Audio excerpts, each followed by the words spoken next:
Hey, this is Otacon. You're listening to This Week in Geek with Mike the Birdman Dodd and the rest of the TWIG crew, right here on ThisWeekInGeek.net.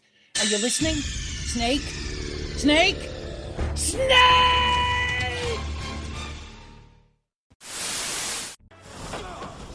Where's Henry Allen? He's where you'll be soon. Heaven.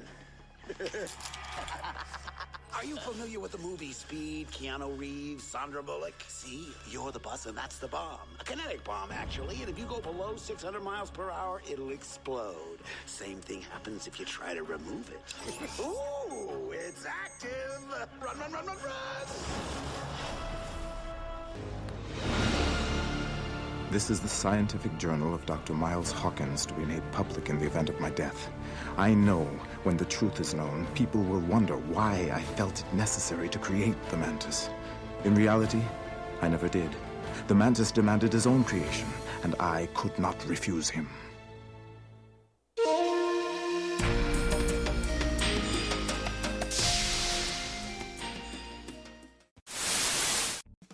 Dr. Banner, belted by gamma rays. Brainiac, what is it? Look, I just want some pants. A decent pair of pants. Big man in a suit of armor. Take that off. What are you? Genius, billionaire, playboy, philanthropist. Morphin' time! Put an ad on the front page. Cash money for a picture of Spider-Man. He doesn't want to be famous, and I'll make him infamous. My spider senses are starting to tingle. Fabulous secret powers were revealed to me the day I held aloft my magic sword and said, It's clobbering time.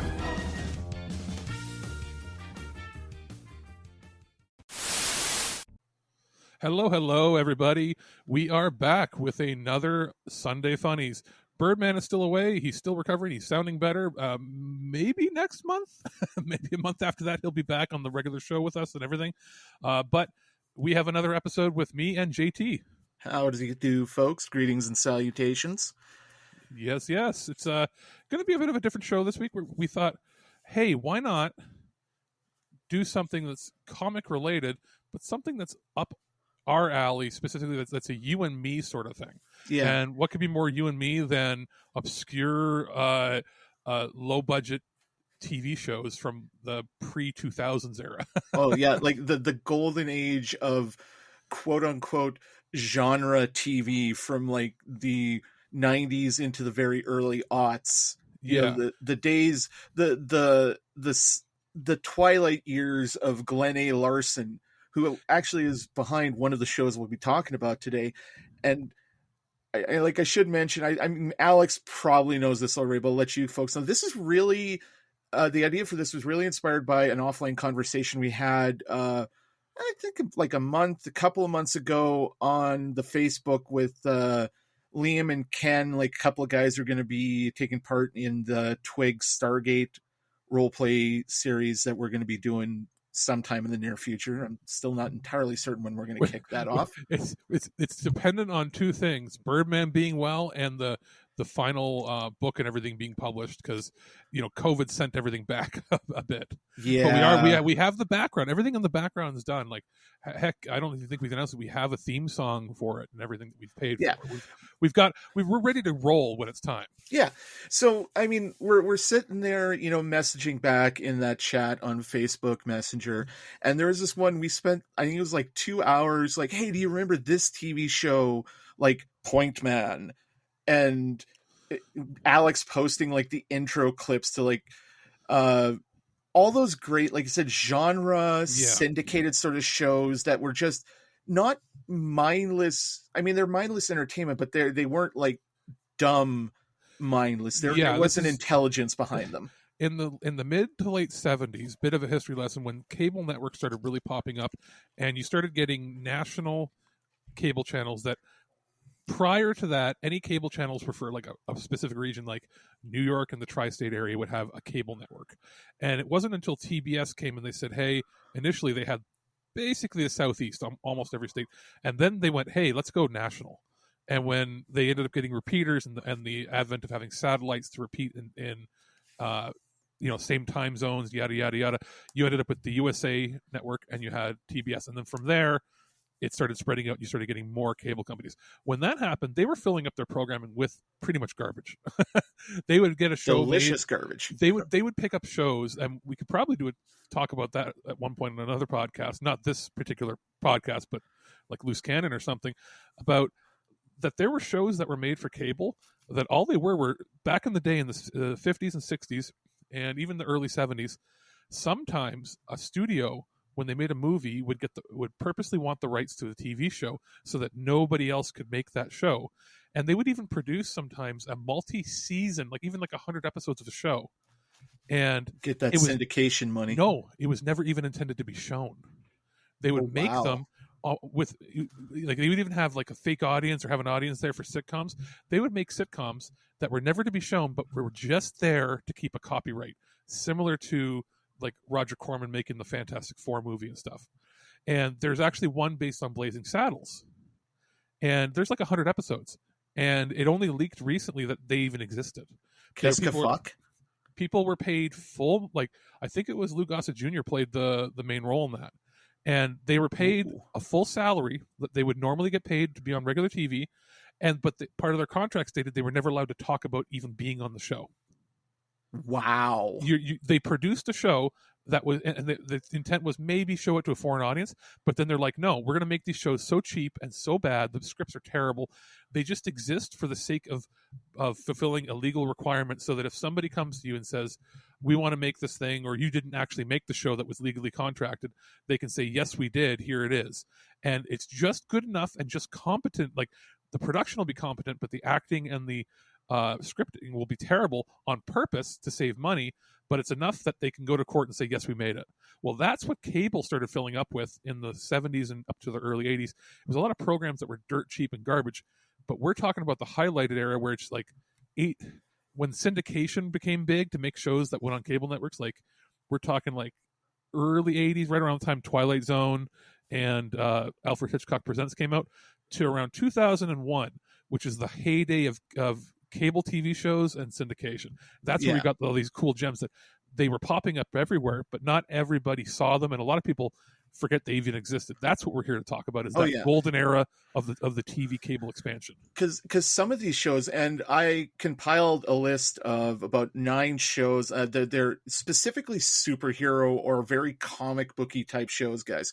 And one of them on here, one of them I own, and one I just found randomly while doing research on the YouTube. Like, I own Blade, the TV series, which, like, I own the DVDs. I don't remember a single thing about this show aside from the guy cast was called Sticky Fingers or something. Yeah, well, I mean, I've seen him in like a couple of like low rent CW or BET sitcoms. I mean, he's pretty funny, but his rapper name is Sticky Fingers, GAHS, because poor literacy is cool.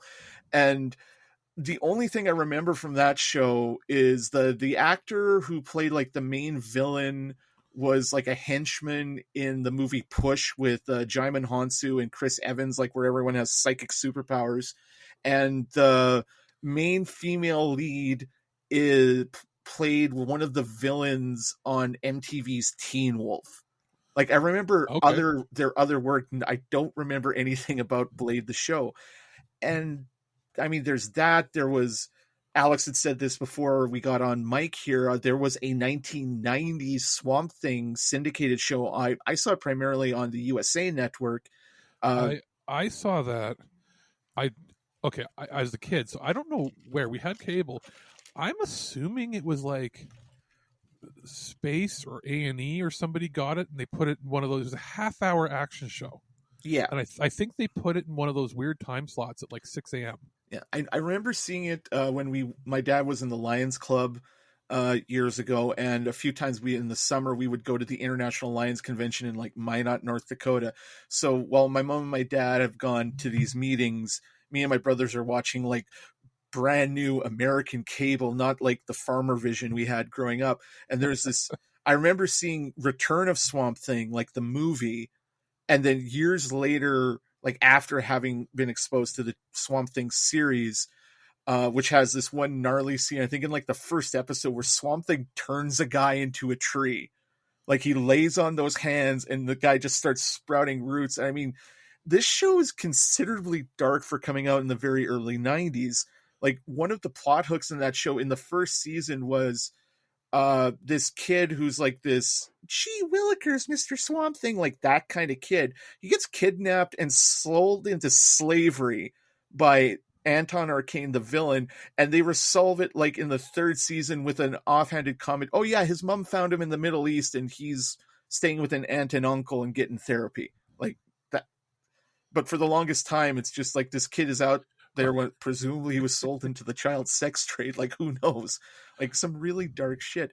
But the one that I pleasantly surprised to find, and I can't wait to talk about it more in depth in the next time we do this, is Super Force, which is, it's set in the far off year of 2020, where apparently COVID didn't happen. And this guy, or it did, and this is just people in like the VR world. Yeah. So this guy comes back from a 2-year what's the play? He comes back from a 2-year space mission, finds out his brother's been murdered by some scumbag, teams up with a tech expert and the digitized ghost of a billionaire who is running his company from inside the machine, because he like basically copies his brain into the computer like Alfred in Batman and Robin, and then gets like this weird, very RoboCop-esque suit and a super motorcycle, and it's only like a half hour long each episode, so it's very much in that Adam West Batman kind of vein, called Super Force. Yeah, and what's weird is these half-hour action shows seem to be a thing with some cable channels, like USA did it, but it was a syndication thing where you're like, how do they get away with having a half-hour action show? Because usually that's half hours are reserved for either children's programming or they're reserved for sitcoms. Well, they would bundle these kind of things. Usually they would make 2 or 3 or 2 shows usually, and they would bundle them as like an action hour or something. And Super Force is, again, one that I saw briefly as a kid, maybe advertised. Didn't own it till I got a DVD box set with it, and was like, how is there like 48 episodes of a TV show like this that I never saw that would have been like the coolest thing when I was a kid to watch? Oh yeah. And I mean, 2 shows for sure. Like next time we do this, because Alex said like we got so much here, we got to do 2 episodes. So in the future, we're going to talk about The Crow, Stairway to Heaven, which I have talked to so many people who've been on. Like, there's not a whole lot of like people in the middle like me, where I do very much enjoy the show, but it's not entirely the best sort of thing. But it's just extremes. It's either people who absolutely hate it or absolutely love it. I mean, it stars the chairman himself, Mark Dacascos, as Eric Draven. Yeah, and again, we'll get into it on the next time. But yeah, I do want to mention that I feel like this is a show that people don't know existed, but they think they know Mark Dacascos played the Crow, but they think he played him in just a movie, not realizing that he did a whole TV show. Yeah, and we also, for next time, we got the live action Mortal Kombat Conquest show, which is very much in the vein of Hercules and Xena, but damn if they didn't have some decent like stage fights. And it's set like right after the first where they, I think in the lore, it's when the original Kung Lao defeated Shang Tsung the first time. They were almost about to win 10 straight Mortal Kombats, and then he's charged with training the next round of fighters for the next tournament. And not to mention that this used to air right after WCW Nitro. So talk about a 1-2 punch in the 90s. That's just like mwah, chef's kiss. So yeah, there's so many shows. Also, I had on the list Mutant X, which is an actual Marvel X-Men title from the very late 90s, but it is not actually... It's not actually X-Men. Yeah, there's a lawsuit. But we're going to get into the first show here. We got 3 shows we're going to get into. This is the 2 of the shows were on major networks. This first one was an actual syndicated favorite of mine called Nightman.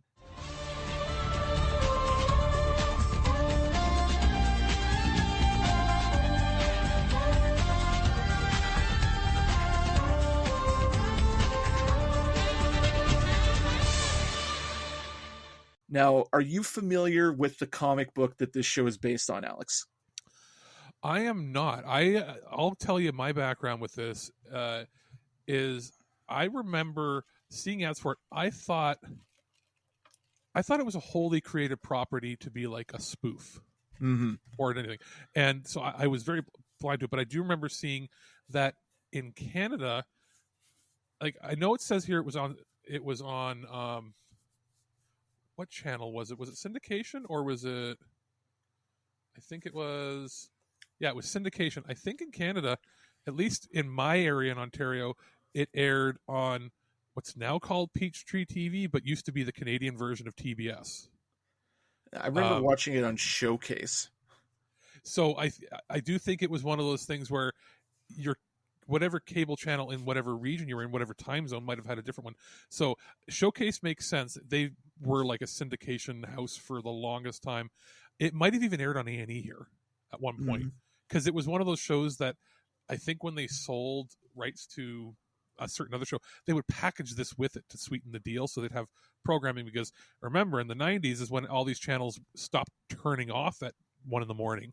and we started getting the 24-hour cycle where every 8 hours you would end up with the cycle repeating itself. So if you missed something in the morning, you could see it at night.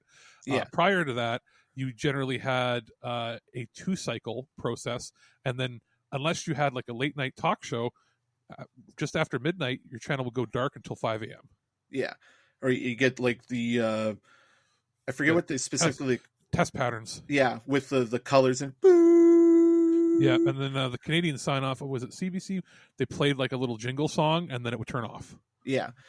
Now, I knew the Nightman before the show. Like, I know I mentioned this in like the very first episode of the Sunday Funnies with the Birdman, where like we both love 90s comics, and I was all in on Ultraverse Comics, which was a superhero comic imprint of Malibu Comics, which was like the greater kind of parent company. And they burned bright and they burned very briefly. They were really only around for about like 4.5 years. Nightman is really this guy. Is this the same people that made the Ultra Force cartoon? Yes, it is. Okay, so that's how I know them. Ultra Force. That's all I remember is the scream. And there was an episode of that series where Nightman featured in like one episode. Are they now owned by Marvel or DC or somebody? That's part of the thing, and I'll get into that in a minute. It's they, like I said, they burned bright, they burned very briefly, and then they started going, like they had action figures, like you've probably seen them in like nickel and dime stores or collector stores. You with like the vac metallized plastic paint that eventually flakes off. That sort of stuff. There were some video games. There were dozens of comics. There was the Ultra Force cartoon show, and there was Nightman. And the origin in the series is very much like the comic Johnny Domino, Bolt of Lightning, trolley car in San Francisco. And in the comic, he gets a piece of shrapnel embedded in his brain that permanently dilates his eyes, and he no longer has the, like, however sleep, you go to sleep and your brain resets or recharges, and it's different. Like eventually different parts of his brain kind of turn off in sequence, and it's a whole thing in the comics. In the show, he gets hit by lightning and he can now tune in to the frequency of evil, which is a line from the pilot delivered with just another chef's kiss, aplomb by the late great Patrick McNee, the original John Steed from England's The Avengers series, who featured in a few episodes as like this psychologist scientist who helps Johnny figure out his shit. And I love on the wiki, it specifically lists his abilities as malicious telepathy.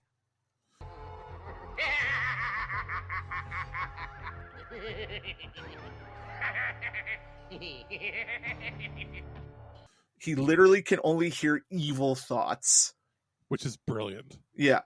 But like you were saying, the show is great and it's different from the comic, and we'll get into that in a minute. But as Alex mentioned, Marvel bought them. There was this big crossover called Black September after about 2 years of the comics run, where basically the Ultraverse had its own little Crisis on Infinite Earth's moment. And now they're kind of loosely connected to the Marvel universe. Like there was a comic called the New Exiles where like Sienna Blaze and Juggernaut and a couple other characters from Marvel get sucked into the Ultraverse. Ultra Force was led by the Dane Garrett, the Black Knight. And Nightman actually got split into two different characters, and the regular ass Nightman he's still around somewhere in the Marvel universe. Just no one's made use of him in like 20 years because the rights are such a Gordian knot of a legal nightmare that Marvel literally can't use any of these characters. Which is interesting because I remember, and I just had to look it up. I was right. At one point, about 3 or 4 years ago, there was supposed to be a home video release on DVD, and they were advertising it all over the internet. Mm-hmm. And then it got pulled because it was being advertised as based on Marvel Comics characters, and even though it was Malibu, but doing some digging, just trying to find, they haven't made a comment on that, even though Lionsgate had done the press materials. Apparently the discs were printed. Something has blocked it. It's probably the fact that Lionsgate might have the rights to the broadcast rights to it, but probably not the home video rights, if this is all now part of Marvel, right? Maybe Disney's blocking it. Yeah, because on the with the Wikipedia for the Nightman character and all the comics and the TV show is all in like one page, which is kind of because that's how little there is to know about this. But there's a quote from an interview with Joe Quesada from Newsarama in 2005. He said he wants to bring these characters back in a very big way, but the way the deal was initially structured, it's next to impossible to go back and publish these books. And it has to do with sorry. Yeah, you know what? I'm sorry. I'm just looking at knowing what I know about production rights and distribution rights. So Tribune Entertainment, based out of Chicago, has the distribution rights for the program. Lionsgate probably thought they owned the rights to distribute everywhere, but they don't. Alliance Atlantis was a production company with Village Roadshow, and Alliance Atlantis is now Entertainment One. And so you've got like several companies that might be vying for the rights. Yeah. And then ultimately the blanket rights holder would be Disney now. And that's not even to mention like the creator rights for the original creative teams, which is a large part of that as well. We're probably going to be able to see it on Disney Plus before we get a home video release. Yeah. So needless to say, the behind the scenes is a legal quagmire that I don't think anyone really cares about. Let's talk about the show. So yes, like I said, the origin in the show, which is in the very first episode, it's cut and paste with like a little fudging of details from the comics, but it's basically that. And along the way, Johnny, who is played in the show by Matt McComb, who's a guy I recognize very much because at the time this show came out, my dad had just got one of those big old C-band satellite dishes. Oh, you had to the pirate dish. Well, it was legal. It's just it's before the digital scramblers came out. Yeah. So the type where you had to wait until like very close to the end of whatever show you're watching, and then like hit the C7 and just to get there in time to watch the beginning of X-Files. So I knew Matt McComb from like a whole lot of like action movies, and recognizing this guy as playing like a heavy, and a couple of movies he actually had a very brief career as a lead in some of these direct to video action flicks in the 90s. He plays Johnny Domino, San Franciscan saxophonist, which just sounds like say that 5 times too fast, right? And he runs into Raleigh Jordan, who's played by two different guys. Like he had one actor in the first season, different actor in the second, who's this former tech for a government think tank who's created this next generation bodysuit. It can fly, it can turn invisible, it's bulletproof. And one of the most distinctive things from the comic was his hood, which is that 90s open at the top Gambit head sock kind of deal. He has like a normal eye and then this big red monocle eyepiece thing that he can shoot like laser beams out of. And it just looks like cosplay as like this. It's before they put effort into TV costumes now. Like this looked like what cosplay costumes, like very good cosplay, mind you. Well, and syndication, you got to remember there were really two methods that they did for syndication: dirt cheap to get the programming out, but generally with a lot of creative vision, which is where this fits in, or you had the prestige projects that were done in syndication, like Star Trek, right, where you had money behind it, and it like Star Trek would get 25 million viewers for special episodes. They weren't expecting that here. They were just like, let's make a fun action show, which back in the 90s meant cheap. Yeah. And also you should mention, like, the powers, like Matt McCombs has martial arts training, so they write that into Johnny's, knows martial arts from like learning from his dad, who was a SF cop and just living in the city. One of my favorite bad effects is when he flies, like he hits a button on his belt and it's this slow rise into the out of frame as the wires lift him into the air. And then he has that bad 90s where he's leaning forward at like a 20-degree angle forward. Yeah. And it's like how a lot of like early 80s and late 80s, early 90s, like vampires would fly, like in Forever Night, where they just lean forward at that angle like that. Yeah, well, that or the Dracula Kids show. They always had that like really terrible wire work. Oh yeah, I love that show. And like I said, this, like a lot of syndicated shows, had notable guest stars. Like I said, you had Patrick McNee, who was Dr. Walton, Johnny's psychiatrist. He was just in the first season. You have a lot of vagina from Austin That's Powers. right. I remember. Yeah, Fabiana Udenio, if I'm saying that right. She was in a lot more in the 90s than people remember. They only really remember her from that, though. Well, I always remember her face, just like I had no idea. I never looked at credits. You had Taylor Dane, who was like a popular singer in the 80s and 90s. She did that song "Original Sin" in the 90s Shadow movie that plays over the end credits. Oh yeah, okay. And there's the two most notable guest stars in the second season. Johnny has like a full-time nemesis, like the Joker to his Batman, played by Saskatoon's own on Sons of Anarchy, Kim Coates. Jesus, why did I forget that? Oh, I didn't realize he's from Saskatoon. Yeah, he's born and bred. And for anybody that doesn't know, he's one of those guys with a very unique, intense look. Yeah, he's probably the best way to describe him. And if you're still having trouble with that, folks, he's the squirrely little white dude that tries to hold up Will Smith and Martin Lawrence in the beginning of the original Bad Boys movie. Oh, that's right. He's one of those guys where you're like, he always plays a sneaky rat bastard character, and he's probably the nicest guy in real life. Oh yeah. And when you see him like Tig on Sons of Anarchy, who's like possibly one of the most reprehensible members of the club, but he's ultimately a nice guy. And here's the thing, you might appreciate this more than anybody. They had a crossover episode in, I think it was the second season, where Nightman teamed up with Manimal. Wait, and that's like 10 years later. Yeah. So Simon McCorkindale, who has one of the most recognizable last names in acting. And he was a really great actor. I saw him tons of stuff growing up.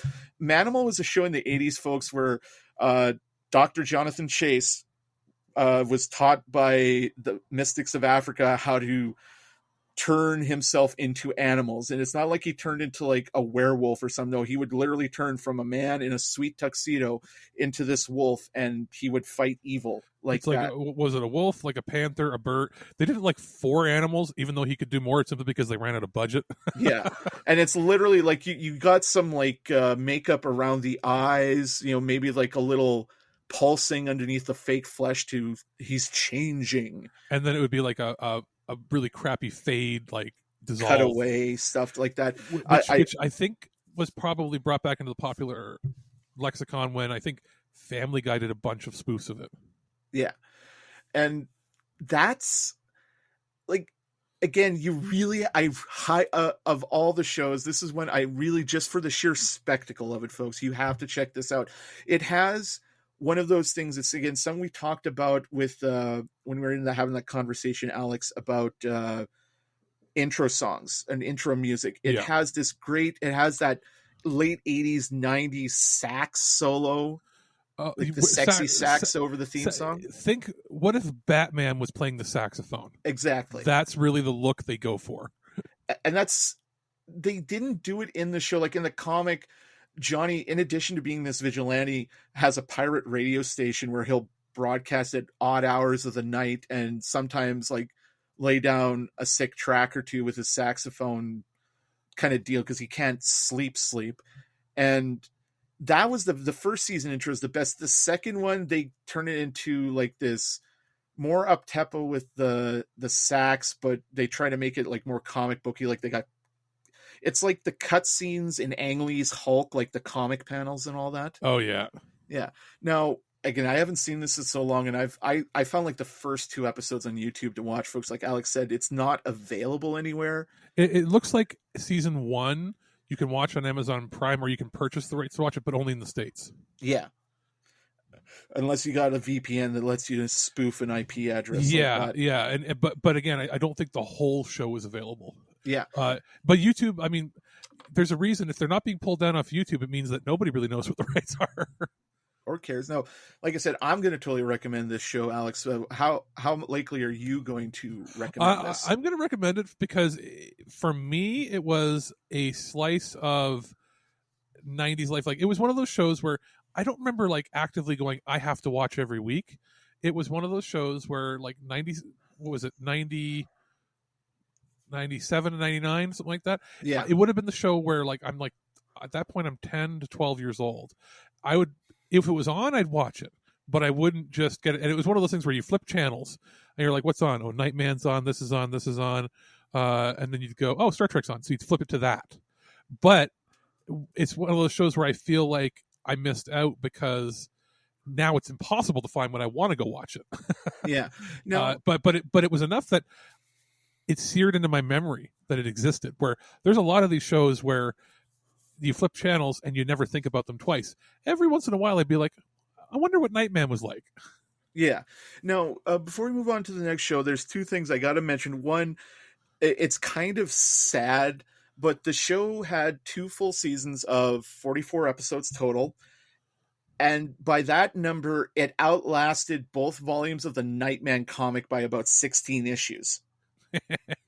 Because the Nightman comic, the original run ran about 19 issues, and then they had another 5 issues that ran after the Black September event, which kind of focused on the second version of Johnny Domino that I kind of mentioned that earlier, because one of the villains in the show, when you look at the guest appearances, actress Jacinda Barrett played a character named Selene. Now, Selene in the comics was this Celtic priestess who at some point managed to convince Johnny that he wasn't powerful enough to fight crime, so convinced him to take part in a Celtic ritual, which basically gave him super magic powers, but every 3 months he had to commit an act of cannibalism or else he would die. Oh, okay. And then he gets split into 2, and regular Johnny Domino, like I said, is lost somewhere in the Marvel Universe, never to be heard from again. Well, and looking at the guest stars, they had Little Richard, Jerry Springer, Donald Trump, and the Hoff himself. Yes, in the pilot. I think that's cool. It's very much a snapshot of the 90s. The closest thing I can think of to it, and this is more successful than a lot of other shows that were superhero based, is if you consider like this being one of those peak 90s superhero shows that everybody sort of slept on, even though it was pretty good. Mm-hmm. The modern take on that would be The Cape. Yeah, that came out in 2011, and again, similar idea, medium to low budget TV show, had its fans and then just disappeared, and I don't think anybody remembers it existed. Yeah. Now, this is when you talk about not knowing the show existed, I very much feel like people slept on and kind of ignored our next show, which was Mantis. He's a brilliant scientist with a dream. I want to walk again. But what he becomes We did it! will defy imagination. Who are you? Call me the Mantis. Mantis premieres Friday, August 26th. It's from Fox Network. This one I remember watching as a kid specifically. But yes, now here's the thing. Did you know that the character Mantis was created and developed by Sam Raimi and Sam Hamm? No, I did not. Because here's the thing. you watched the pilot for this, right? Yes. Was it the TV show pilot or was it the 2-hour pilot movie? I watched the TV show pilot. Yeah, because that's the thing, folks. This show has 2 different pilots, and we'll get into that. But the basic idea is Dr. Miles Hawkins, who is played by Carl Lumbly. You know him as the big green Papa Daddy of Justice League, the Martian Manhunter. And a lot of other sci-fi stuff, especially in the 90s. He did a lot. This dude is the shit, and I squealed out loud with joy when he showed up a couple of seasons ago on Supergirl playing Martian Manhunter's dad. And I'm not kidding. Like, I literally turned into a 10-year-old. I was like, so happy. And yeah, so he was shot by a police bullet in a riot in the original pilot. It was Oceana City, and the TV show was Port Columbia, which I have to admit, the Port Columbia, a much better name. And he tries suing the city for damages, loses the case, and just kind of is bitter and bit of recluse. And he's created this technology that's intended to help people like him who are paraplegics or even quadriplegics move. He's got this special suit. And in the movie, that's it. He creates everything by himself. In the TV show, he has John Stonebrake, who's played by Roger Rees. We all know him as the sheriff from Robin Hood Men in Tights. Ah, yeah, that's right. And in the show together, they use Stonebrake's technology. He's trying to create this helmet that'll allow people to fly this flying car that he's made. And they combine that to create Mantis, which stands for Mechanically Augmented Neurotransmitter Interactive System. Between the origins like that, and like I said, the pilots get different. There was a 2-hour pilot movie, looked like it was produced for CBS originally. I couldn't exactly find what network it was meant for, but yeah, it was created by Sam Evil Dead Raimi and Sam Hamm, who we know as the writer of Batman 89, and who's actually going to be writing the forthcoming Batman 89 digital comic from DC sometime this year. And in the show, he has how would you describe the look of the Mantis suit? Like a Beetleborg. Yeah, he's got, like, Dr. Hawkins has like this weird funky helmet with kind of mandible things at the front, gives it this vaguely insect look, and metal bits kind of wrapped over muscle groups a bit. Very Super Sentai-ish. Like very like this was probably the closest at the time we were going to get to an American fully idea of a kaiju show. Yeah.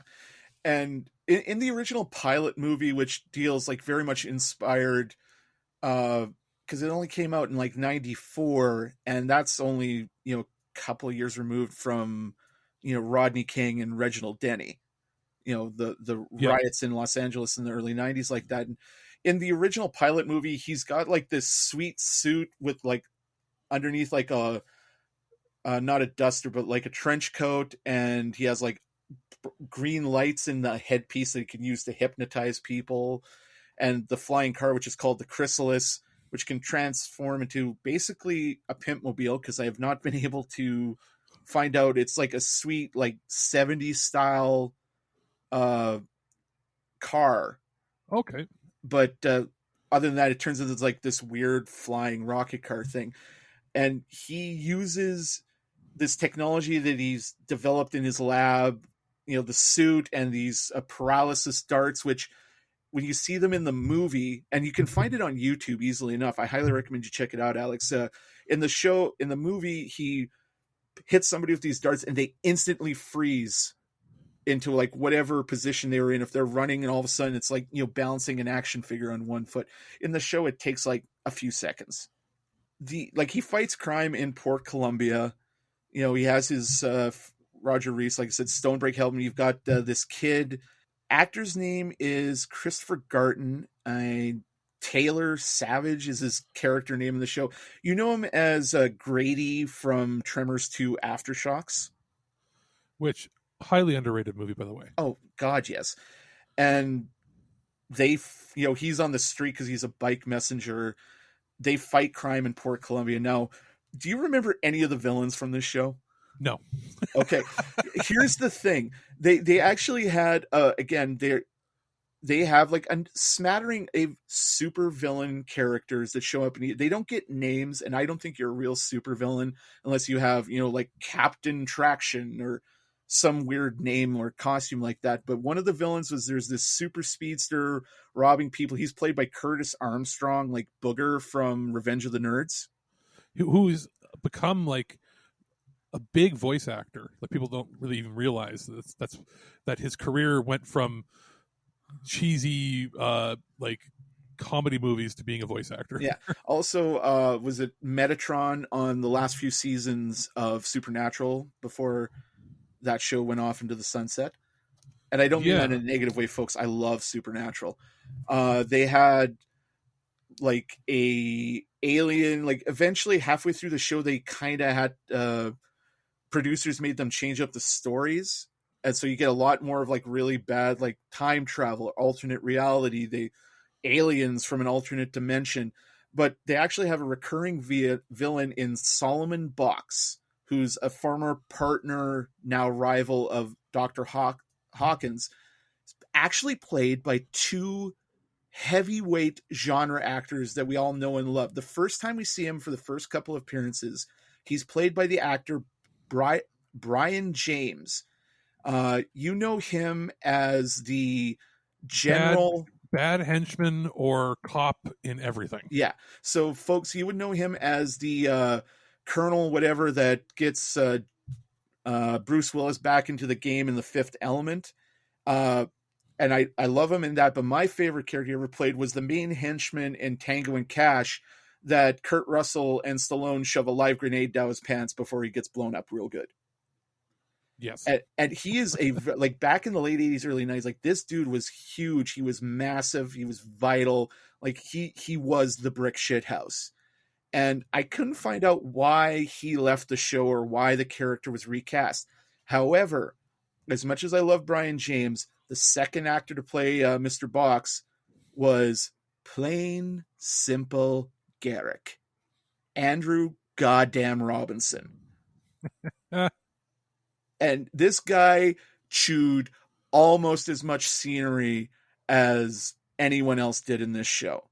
But because Andrew, he just has like that very warm kind of, like, I've seen him in interviews. You've probably seen him too. Like, he has this very warm, kind of comforting like aura around him. But when he plays guys, dear God, like he was the serial killer Scorpio in Dirty Harry. He was Kirsty's dad in the first Hellraiser movie. He played like, I think, one of the Stepfather movies, or am I thinking of? I'm thinking of a different actor. Like he plays dark characters. Why is it the nicest people always play like the scariest villains? You know what? Even look in a lot of things, like even like pro wrestlers, you find out that like the biggest villains ended up being the nicest people.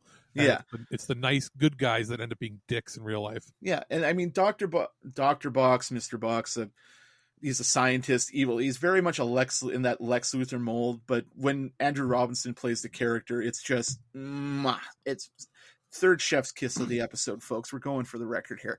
Yes, and you also have one of the dumbest, most loathsome endings to a series ever.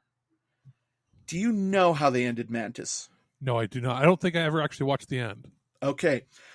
The last episode involves Mantis and Lieutenant Maxwell, who's this played by Galen Gordon, Lieutenant Leora Maxwell, or the kind of Commissioner Gordon to his Batman, dying at the paws of an invisible dinosaur that was frozen in ice. What the hell is that? Oof. And literally the last scene is Dr. Stonebreak and Taylor locking the technology, like the suit and everything. Like they lock everything away in Dr. Hawkins' secret lab, and that's how they end the series. Because by this point it was canceled, and like, oh God, I wish I could claw that memory out of my head having watched that. It's it's just one of those weird of the era, like, because it was, I think, produced by NBC Universal, but it aired on Fox, and Fox tried a lot of stuff, and they still try a lot of, like, they're more willing to take risks on shows, but the only problem is they cancel almost every show they put out after one season.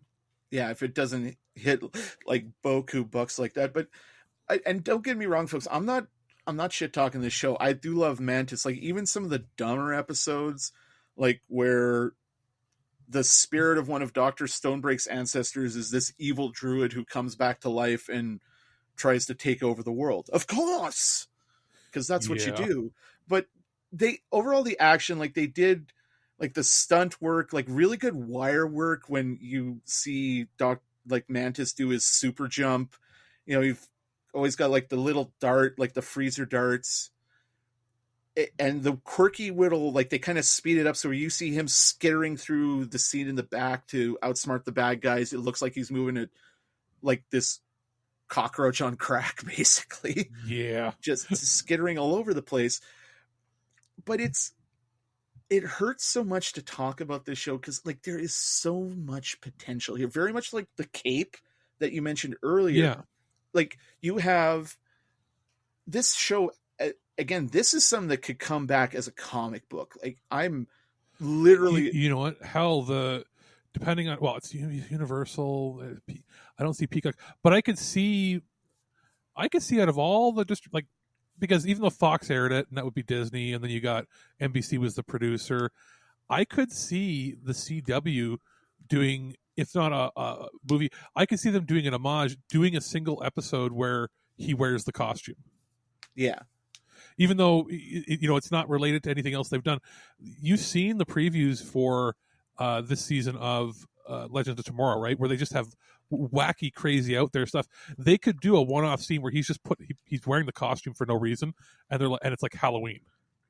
Yeah, sadly that can't work because in Supergirl, Papa Manhunter sacrificed himself to heal planet Earth when it was about to shatter. We say that, but this is comic books and this is the CW.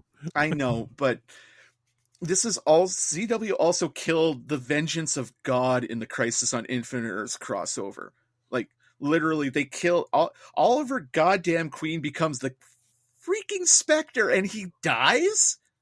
Yeah. Fuck you! They've gone pretty off the rails, and the only ones that are really worth watching now on the CW would be how batshit crazy Legends is, and once it actually starts airing season 2, was it Stargirl? Yeah. Is that what, the first season was good, but again, that was not actually originally on their channel. It's basically, it's all gone to shit since the Arrow ended.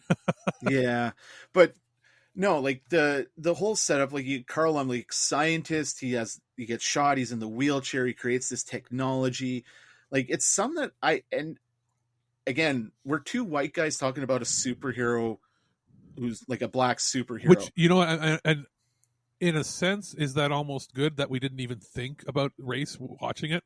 Like, it came out at a time when there were no on TV black superheroes. Yeah, and that's another thing I love. But it's again, I'm not okay. If I say it like that, I'm going to sound like a huge racist. I didn't see color as a kid. I was a very ignorant child. I just saw this guy who I loved. Yeah. Carl Lumley's performance, like the anger and the pain of him being stuck in this chair when, he used to be this very vital guy. And, it's something you can get behind, but also the way he carried himself in the suit and how he dropped certain lines and just like that gravelly, like, cross your I's and dot your T's, make sure your affairs are in order kind of voice that he has. Well, yeah, what I was trying to get at is that what I will give it credit for is that it was pretty progressive in that it didn't use race as a crutch for its storytelling either. It didn't use it as like, hey, look at us, or hey, look at this issue. It was just simply, we're casting the best actor for this, and he's going to be a great role model and representation, but we're not going to be overtly going like, look at us, look at us, look at us, look at us the whole time. Yeah. It was very well done. Like, to the fact that we didn't even think about it as kids. Yeah. And also and I didn't even know the pilot movie existed until probably 4 or 5 years ago when I was watching TV intros on YouTube, and it's I was like, what's this Mantis 2-hour pilot movie? Watching that right now. And they very much lean in more stereotypical black issues in that pilot movie. Again, it's produced by two of the whitest guys in Hollywood, but I mean, you had Gina Torres, Zoe Washburn from Firefly, plays one of the leads in the pilot movie. The main one of the two main bad guys is played by oh god, what's his name? Steve James. If that name sounds familiar vaguely, folks, he played Curtis Jackson in the American Ninja movies. Oh yeah, that's right. He did a bunch of them. The coolest, baddest mofo in those movies, outside of the American Ninja himself. True. And you know what I think it is? When they switched to the TV show, why the focus was different, and why I think it had a pretty spectacular pilot for the time, is they brought in David Nutter to direct, and David has been like I think at one point he was called the pilot whisperer, in that whenever somebody needed a good genre pilot, they would call him in to direct and help doctor up the script with his team, because almost everything he ever directed pilot-wise got picked up. You know how many pilots are shot every year, and then we never see the light of day, or maybe they show up as a TV movie later on. For the 20 new TV shows spread across every channel that come out every year, used to come out every year, there was 100 pilots shot. So he directed the pilot for Space Above and Beyond, Millennium, Roswell, Dark Angel, Smallville. Was the Supernatural pilot was directed by him. Terminator Sarah Connor Chronicles, Arrow, Mentalist, Arrow, The Flash. He's brought in whenever they need for a network TV show, we need to sell a genre TV show, a superhero or a horror or a sci-fi show to the biggest audience possible. They pull him and his team in, and it shows he has a style that gives it a very everyman's look, where a good quality. Yeah, I mean, I'm looking at this list of pilots that he shot. I mean, really, the only black mark in that is the 2003 Tarzan movie set in. Oh God, that's when we got to talk about in the next episode, if for no other reason, how bad it is. Well, you can blame that on late era WB when they were failing. Yeah, so that's not necessarily his fault. It was a couple years later, there's no channel anymore. Yeah. So, and again, this is one, I believe it was according to the wiki, the series was released on Amazon's digital download service Unbox. That sounds appetizing. In 2008, and DVD was released 2009. So potentially you could find it out there, folks. Although I wager it's out of print at this point. I don't believe so. Let me see here. I think it's on my shelf if I own it, but I know it was. Because it might be out of print because it was. Who released that? I think it was Image, and Image is now owned by Shout Factory. So it is possible it's out. I'm just checking myself here because if it is available, I'm putting it on my queue on my Amazon. Yeah, it looks like it's out of print now. It's from Image before they were bought up. Yeah, the only one I don't found, think it's been reissued. When I looked for it, apparently you can get a VHS tape of the original pilot movie for about $50 on Amazon.ca. Yeah, the scalpers in Canada are selling it for $250. It's not worth that. I remember buying it when it was still, years ago, when it was still in stock as new, and I think it retailed for $40 Canadian or 50. Yeah. So it's bare bones, if I remember correctly, a bare bones release.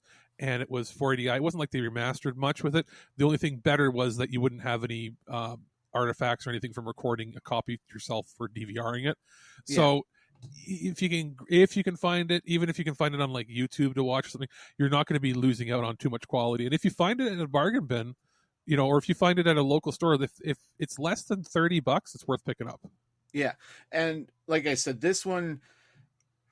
whoever can get the rights, Marvel, DC, like, come on, guys. Like, the Mantis deserves to fly again. I know that's not the right reference. It's just even if Amazon Prime picks it up to watch, it's not necessarily something you have to own, but it's a fun watch. Yeah. It's just, like I said, it's that comfort food kind of quality. Even the dumbest episode, except just don't watch that last one with the invisible dinosaur. Trust me on this. I highly recommend it. Now, the last show, although not the final show in this series, it's The Flash from 1990. The granddaddy and I don't say this lightly, I still think this is the best superhero television show ever made. The red suit, I need more of it. Why? I want you to build a hood to cover my face so no one will know who I am, and gloves so I won't leave fingerprints. Can you do that? Well, yes, I suppose so, but Pike murdered Jay. I'm going to bring him in. Okay, now there's one more thing. Pike has been terrorizing the city. Well, I'm going to terrorize him. You know that insignia of his, that blood dot they all wear on their backs? Well, I've got one of my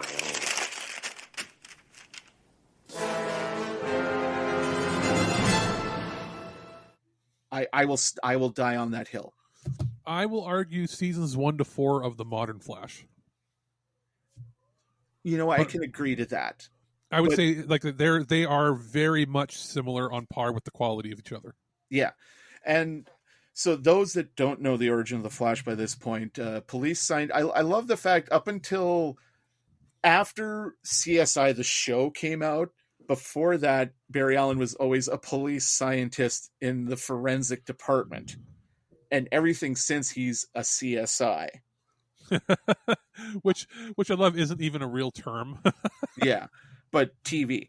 But yeah, like I remember seeing this movie on Farmer Vision. Like I liked the Flash as a character. He's in Justice League comics and all that.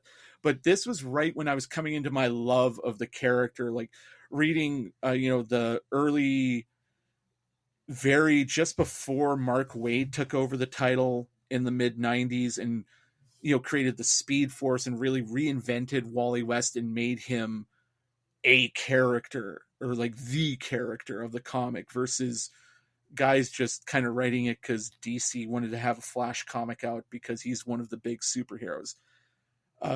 So Barry Allen's played by John Wesley Shipp, like Dawson's dad, which is about the only thing people remember him from besides this show.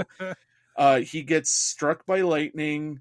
I love that stunt in the movie where Barry's struck by lightning and thrown backwards into the requisite shelf full of chemicals. And I always loved the special effect in the 90s where you see energy or lightning crackle over a body part like that. Like, it looked real. You can thank, I'm going to assume you can thank Highlander for that.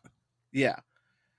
And also the film quality, because this was still a show that they shot it on film. Yep, and this was not, from what I remember, shot on TV film stock. This was actually a movie film stock. Not overly expensive film stock, but it was a cut above any other action, like a lot of action and not really super, but let's say action and genre TV shows were filmed on less than 35 millimeter film stock. Yeah. So this was, the first that was done in like the modern, like what you'd expect a movie to be shot in. Yeah. And so Barry becomes the Flash. The pilot entails him going for revenge against this biker gang that's terrorizing the city, who kills his brother, Jay Allen, which is very much a nod to Jay Garrick Flash. Jay was played by, oh God, I'm just trying to remember his name. He's the guy who played Doll Man in all those Full Moon movies. Oh, geez. He was Jack Death in Trancers. Tim Thomerson. That's it. Just found it. The man with perpetually white hair. The man with the perpetually furrowed brow. Correct. Even when he's smiling, he looks like he's scowling in like the power of the glower. And he gets his revenge, and he teams up with Dr. Tina McGee from the comics, who was very much a character at the time in the series, played by Amanda Pays, who I have always had a light from Max Headroom till now. I still have a crush on that woman. She is absolutely gorgeous, and I would do ungodly things to get with her.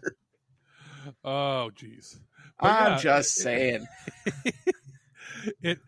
It's interesting in that, like, it's quite clear this show was made to capitalize on the success of the Burton Batman. Well, I mean, Danny Elfman did the music.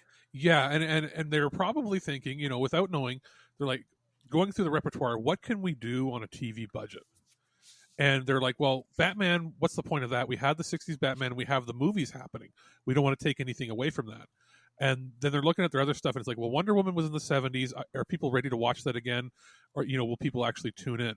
We got to do something new and for the 90s. And they're looking through the list of things. Everything else, all the other superheroes would require way too much makeup and way too much special effects. Yeah. And way too much of a budget. And they're like, how about a guy that can run fast? And then they ended up spending a fair bit of, and they ended up spending a fair bit of money on the production values too. Oh yeah, no, every episode was like, you know, with the film they used, with the aspect ratio you're shooting in, like there was this texture, like even the sets, and they shot this on the WB backlot, like they redressed the street, but you're going and looking at the same storefronts that Marty skateboarded by in the beginning of Back to the Future. Like you even see like the clock tower at the courthouse in a few episodes. This is pre-WB Network, so I feel like had the WB Network been out, the show would have lasted like 10 years. Oh, because easily. The ratings were good enough for what would be the like 5th or 6th broadcast channel, but it wasn't enough for CBS, which was number 1 at the time. Yeah, and overall quality of the show, like I could, if they had just kept like with how they had it here in the WB channel wasn't a thing, this would have been a solid 3 or 4 year run, which I would have been happy with as a child. Absolutely. It would have probably reached enough episodes to get to that 88 syndication. Yeah. And pardon me, like that's the thing, like the overall this first season, they knock it out of the park. I mean, you have heavyweights like Richard Belzer playing Joe Klein, who's like for lack of a better comparison, the Tucker Carlson of Central City. Yeah, and he was a more known name then than he was. Like now, people just think of him from Law and Order. Yeah, but he was in a lot of stuff, and he had his talk show, and he was one of those guys that was everywhere. Yeah. Now there was one villain in particular that we're going to talk about. We'll save him for last. Yes. One of my favorite recurring characters showed up in like 2 or 3 episodes was Dr. Desmond Powell, played by Jason Bernard. He played the Nightshade, and he was this 1950s vigilante that operated in Central City, but he's a black man. So they even talk about that in his first episode, like why the mask? He's like, do you really think a guy with my skin tone is going to be accepted by everyone in this city? To paraphrase the scene. And he becomes like this confidant to Barry in a couple episodes. You have looking here, Emmett Walsh, the legendary actor, plays Henry Allen, Barry's dad. And they absolutely do not touch on the whole "my dad killed my mom" thing that every writer that writes the Flash comic buries themselves in. Just looking at some of the villains here, like we had the Deadly Nightshade in the second Nightshade episode, played by Richard Burgi. He's the guy who played the lead in the show The Sentinel on UPN in the 90s, like the cop with the super senses. You could count that as like semi-grounded superhero type show. Oh yeah, I was thinking about putting that on the list for this one, but it's more on the periphery of it's superhero, but not like we wanted shows that you could either directly connect to a real comic or were inspired by a comic. Yeah, I mean, some of the best villains they had, one of the original villains they created, like there was Richard Burgi as Deadly Nightshade, who's this guy who knew Dr. Powell was the Nightshade, but he recreates him as this murderous vigilante. Got like this cybernetic exoskeleton, which honestly looked kind of like the part of the suit that Lumley wore in Mantis, but he has it underneath this overcoat, and he's like breaking dudes by shoving them through walls. The other original villain I love is the Ghost, who's like this very 1950s sci-fi-esque supervillain who lays taking over the city through the utilities like the electricity and radio and all that. Freezes himself, wakes up in the 90s, and somehow cobbles together a bunch of technology that somehow puts him into the Matrix. Like, he uploads his mind and it's running through the power grid until his body's disconnected and he's just lost out there in the ether. And they did plan on wanting to bring him back in the second season. And they had Captain Cold, who's like this mob hitman who's got like this big Ghostbusters like backpack with like a giant freeze gun. It's not like the comics where he's got this thing about the size of a 45. Yeah, you got was it Mirror Master that played by what's his name from the Partridge Family? Let's just David Cassidy. Yeah, you put some respect on the Mirror Master, sir, when you say his name. A lot of and Jeffrey Combs as a mob boss. Yeah, mob, which is again great casting. Yeah. There's a bunch more that were soon. John Wesley Shipp played the show's version of Reverse Flash in Pollux, who's like this clone that some random scientist got some of the Flash's DNA from a battle with one of his villains, and he created this childlike clone that John Wesley Shipp played in a dual role in one episode. And you got Bryan Cranston in one of his early roles pre Malcolm. Mm-hmm. Now, like I said, there is one villain in particular that showed up in this show, and it is, there hasn't been pitch perfect casting on this level in a superhero production since Christopher Reeve became Superman. Yeah. And who am I talking about, my dude? I'm gonna go with your. Let's see. We already talked about Jeffrey Combs. We already talked costume. We already talked about Tim Thomerson. Could you happen to mean Mark Hamill as the trickster? You're goddamn right. You took her from me, Red Demon, brainwashed her, all to make her forget her one true love. But no matter what you do, no matter where you run, you won't keep Megan Lockhart from my side. Because, my dear Flash, you may have defeated James Jesse, but you'll never defeat the trickster. And this is just shy of him doing the Joker too. Like, Mark Hamill, I never mind COVID notwithstanding. If I ever met him in real life, I would ask him if I could hug him, because I want to give Mark Hamill a hug and say thank you for everything you've done. Because yeah, the Trickster was my absolute favorite villain in this series, and it's Luke goddamn Skywalker turning Breaking Bad. Like, he's more so than the comics. In the comics, the Trickster was this con artist with Airwalker shoes and like less murderous joke gags than the Joker had. But ultimately, he wasn't that much of a threat. But in this series, when Mark Hamill plays him, he's a fucking master of disguise. He's always got that perpetual crazy look in his eyes. He wears colors that no human being should ever wear in that combination. He is, the best way to describe him, he is closer to the Nolan-verse Joker than any other interpretation that we've seen. Like people are like, oh, he's just doing this as a way to play as the Joker without actually playing as the Joker. But the sadistic nature and the way he thinks and the not just anti-authority, but like anti-society mentality of him is much more in line with what we think of as the Joker when it was reinvented with Dark Knight. Yeah. See, I would put and here's the great thing about Mark Hamill's performance. They brought him back in the modern Flash show, folks, if you haven't seen those episodes. Which is great to play the same character. And they even show his mugshot is from the original show 20 years earlier. Yeah, and they show pictures of him in like that patchwork costume, and even what's his name, Cisco. So like, wow, that's a fashion choice. Yeah.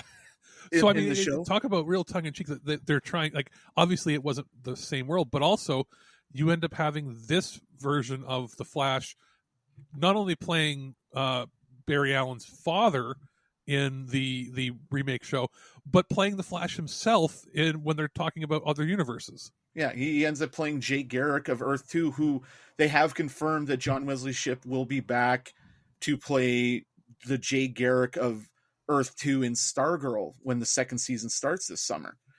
And I when you said that I think his Trickster in the modern Flash show is more like the Nolan movies. Sorry, as he's evolved, they let, because there was only so much they could get away with back in the 90s. Yeah, and it wasn't like the version of the Joker that Mark Hamill played in Batman TAS. That's the sweet spot. Like that's the best of all parts. But I would say his Trickster is very much more like when you think classic Joker in the comic books, like before the Killing Joke, like that Joker, like a murderous clown to be sure, but and entertaining to say the least. He's basically his version of the Trickster is a crossover between Doink the Clown from WWF and let's see, Doink the Clown and I had it at the tip of my tongue. So he's like, garish, over the top. Yeah, like it's like Doink the Clown mixed with the one from what's it called? From Spawn, the clown there. Oh, the clown. Yeah. John Leguizamo clown. Yeah. There's like that undertone with them, even though it's not supernatural. Also, it's just... almost forgot, a third time he played the Trickster was in that Flash-centric episode of Justice League Unlimited. Like, hey, right. Dude, when you're done your drink, turn yourself in. Caught me again, Flash. and you hear him, you could see the smile on his face. Like I've seen behind the scenes videos of Mark Hamill playing his trade as a voice actor. And when he does the Joker, like he has that sadistic, sick smile, but you can see the sweet innocent having the best life voicing the Trickster in those episodes. Like, especially sorry? I saw him do an interview when he was brought back to the new show, and they're like, "We'd like to play the Trickster," and he said, "Oh, hey, okay, but this is interesting. Did you guys know that I played him in the original?" They're like, "That's why we got you," and he's like, "Oh," like he didn't think that people remembered him. Yeah, he thought it was a happy accident till they're like, till they started talking to him, and they're like, "Oh," and it's like explaining that, and he's like, "Wait, you're going to use footage and like clips of me from the original?" Okay. And then he goes, "Of course I'll do it. That's really cool."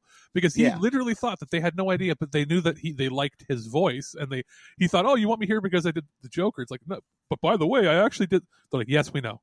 Because the Berlanti team is smart enough, whether or not we can agree on how good their scripts and production are recently, they do their research. And that's not the only guy. Like Alex Desert, or Desiree, he played Julio Mendez, like Barry's lab partner, showed up in a couple episodes of the Modern Flash series. And I'm just looking here, Officer Bellows, there's these two cops that Murphy and Bellows in the show. The actor that played Officer Bellows, they brought back in the modern series as like the mayor of Central City, who's actually kind of integral to the origin and coming over to the light side of the force for Ralph Dibny when he becomes Elongated Man. Oh, okay, that's right. And looking at, I just looked at the Flash.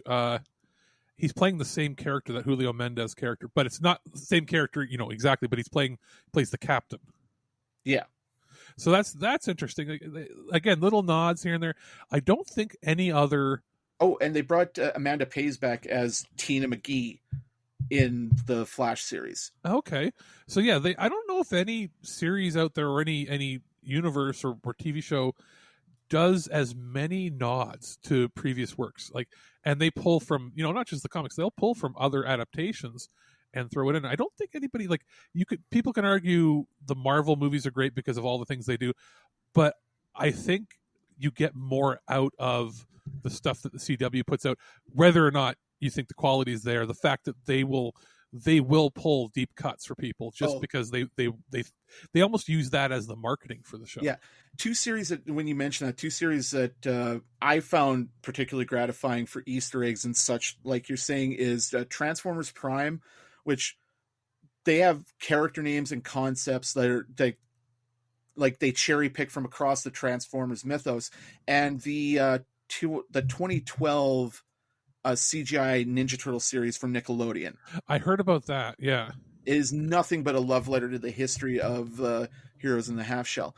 But yeah, the Flash, when this came out in the early aughts on DVD, I was there day one. Like, I didn't wait 6 months to get a cheaper price. I dropped like $80 on this thing when it first came out, because that's how much they used to cost back then for standard def. And I honestly, it was my head hurt for a couple of days because I had that instant buyer's remorse, but at the same time I was like overdosing on serotonin. I was just like having that happy drug, but I was like, oh my god, what did I do?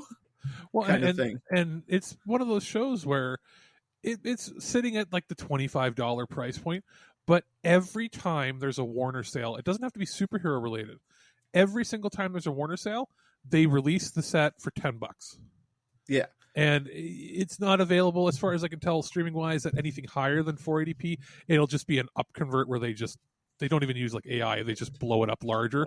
So you can pretty much go anywhere. It's never, it was out of print for a little bit. And then when the Flash TV show started up again, they brought it back, and it's never been out of print, and it always sells. Oh, yeah. And yet you barely ever hear anybody talk about it. I think part of the reason why it sells is people think they're picking up, in some cases, the modern show, not realizing it. But you never hear about people complaining. I think once they get it and they start watching it, they're like, oh, this is from before the new show. And then they just continue to like it.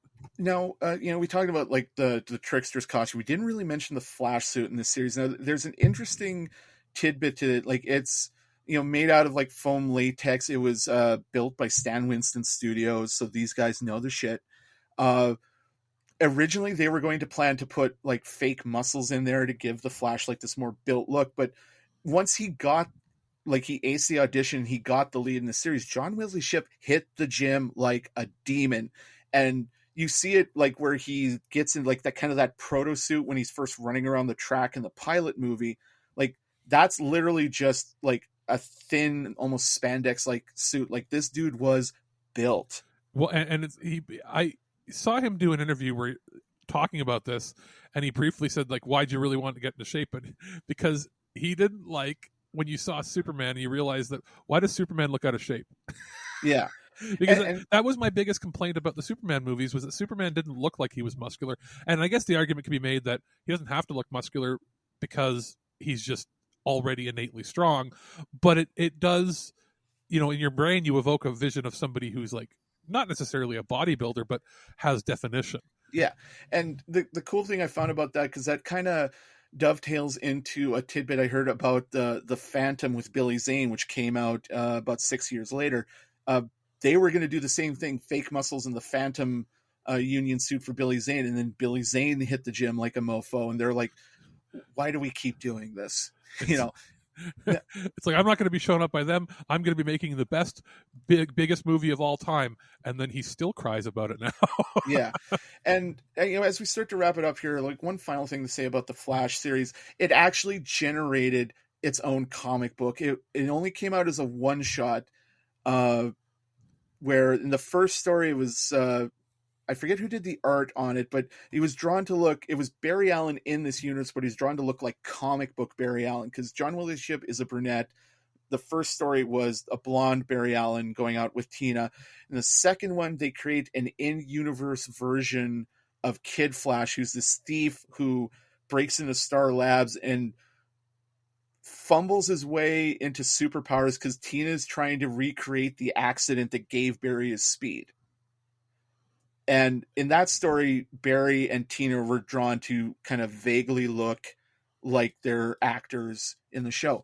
And this isn't the last time we saw this series, because, like we said, John Wesley Shipp came back. He played 3 different roles in the modern Flash film. He was, Barry's dad. He was played Jay Garrick. And then he reconstituted, or whatever. He played his version of Barry Allen again. Yeah, he played the, like, it wasn't just like a nod anymore. He played the like a direct connection to the original show. Yeah, because they have him. He showed up. Was a couple years ago in the Elseworlds crossover, and then the following year sacrificed himself like the Barry Allen out of Christ, like Barry Allen does in Christ on Infinite Earths, and runs himself out of existence to give Team Flash to time to escape from the Anti-Monitors little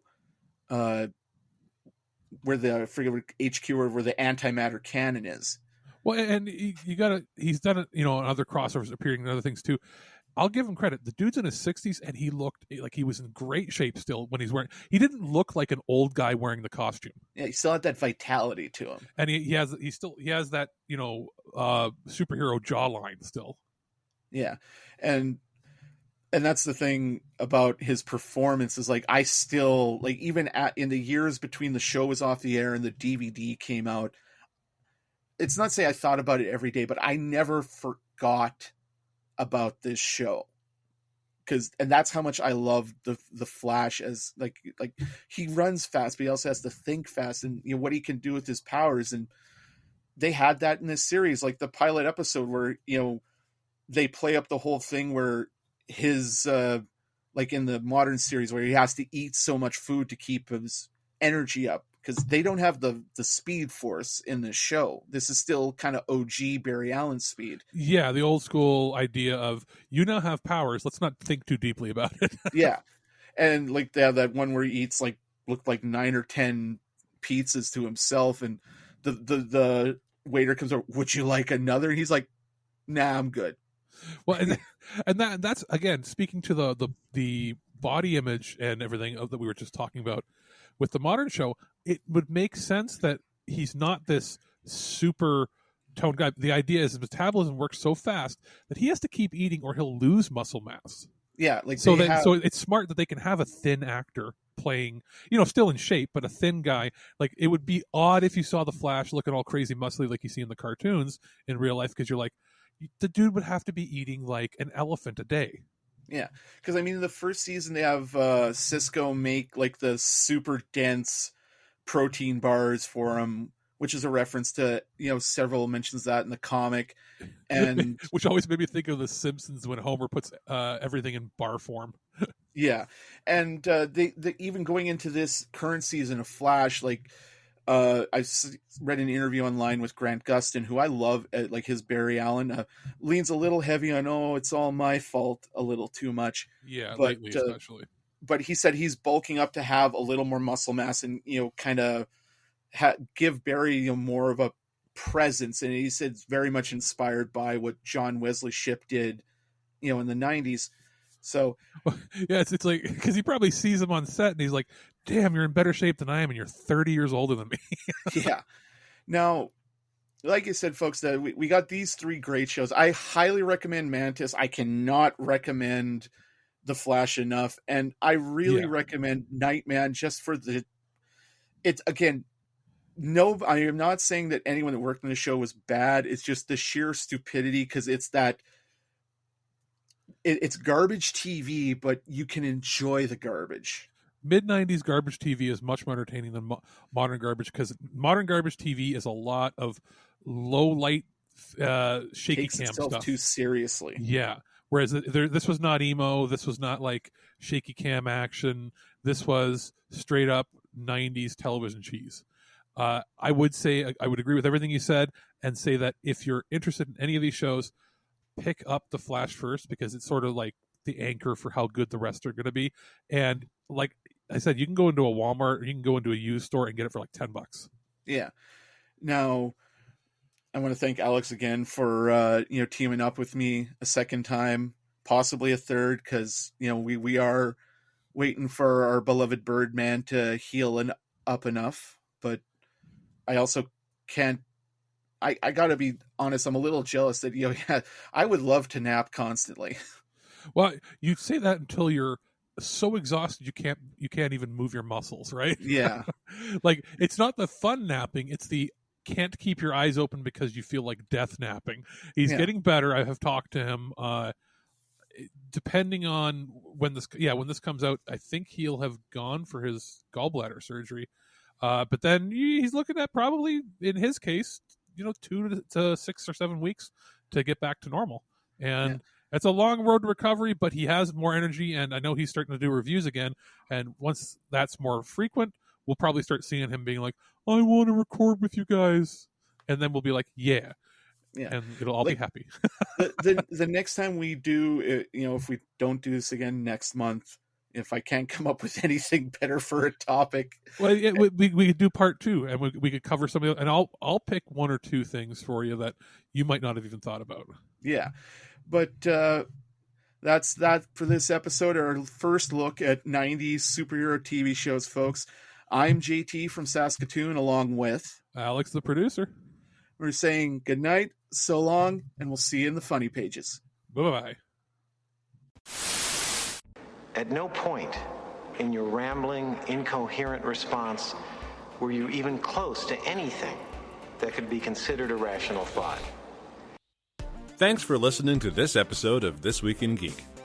Hungry for more? Check out our website at thisweekingeek.net. You can subscribe to the podcast, browse our Twitter and Instagram, and leave your thoughts on today's topics.